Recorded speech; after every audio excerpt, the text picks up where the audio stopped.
Most people think a lack of discipline is a character flaw, something weak, something shameful, a trait some people just have and others don't. That belief is completely wrong. Here's the uncomfortable truth. Discipline, the way we usually define it, goes against how your brain is actually built. This isn't a metaphor, it's biology. Your brain didn't evolve for long-term goals or heroic self-control. It evolved for one thing: survival. Conserve energy, chase quick rewards, avoid unnecessary effort. So your brain doesn't want you at the gym. It wants you on the couch. That saves energy. It doesn't want you writing a report. It wants you opening Instagram because that dopamine hits faster. This isn't a defect.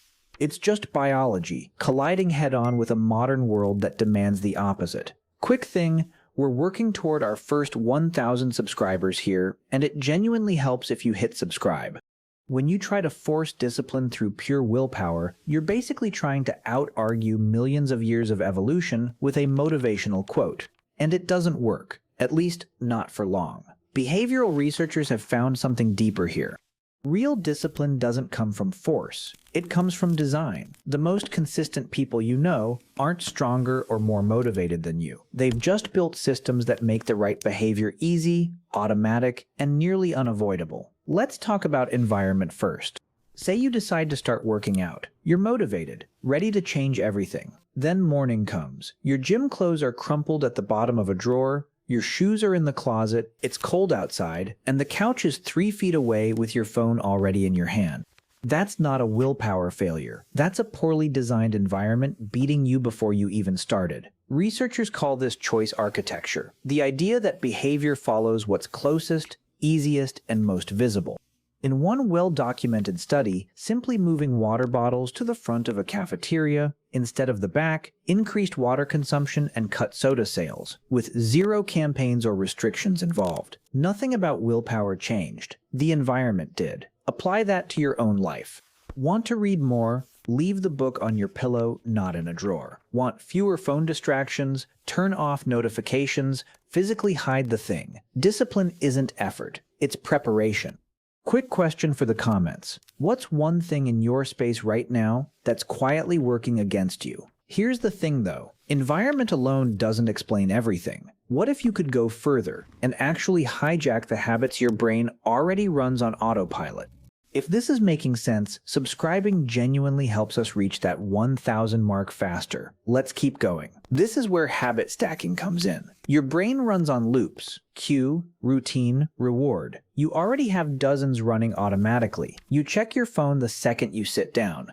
You grab coffee the second you enter the kitchen. Habit stacking means attaching a brand new behavior to one of those existing automatic loops. After you brush your teeth, you meditate for 2 minutes. After you make coffee, you write 1 line in a journal. The existing habit becomes the trigger for the new one. So you're not starting from zero, you're borrowing momentum that's already there. For this to work, keep it small. Under 2 minutes to start. Keep it specific. Read 1 page, not read more. And keep it immediate, right after the existing habit, no gap. And here's the part almost nobody says out loud. You don't actually need to enjoy discipline. You just need to make it inevitable. Productive people don't wake up excited to do the hard thing every single day. What they have is a structure that makes the right action happen anyway, even on the days they genuinely don't feel like it. As one researcher put it, you don't rise to the level of your goals, you fall to the level of your systems. Your future gets built by your daily setup, not your intentions. And there's a deeper layer underneath all of this too. Every time you follow through on one of these small stacked habits, you're not just checking a box. You're casting a quiet vote for a version of yourself who actually follows through. Skip your reading habit once, and it barely registers. Skip it consistently, and you start unconsciously deciding you're not really a reader, and the habit dies for good. The reverse is just as true. Show up small and consistent enough, and eventually you stop needing to convince yourself to do it. It just becomes who you are. So here's your actual choice. You can keep blaming yourself for not being strong enough. Or you can start today. Build 1 small system, 1 2-minute habit, 1 slightly better environment. Tell me in the comments, what's the first habit you're going to redesign, not force, starting today? If this changed how you think about discipline, hit subscribe. We go deeper than motivational quotes around here. See you in the next one.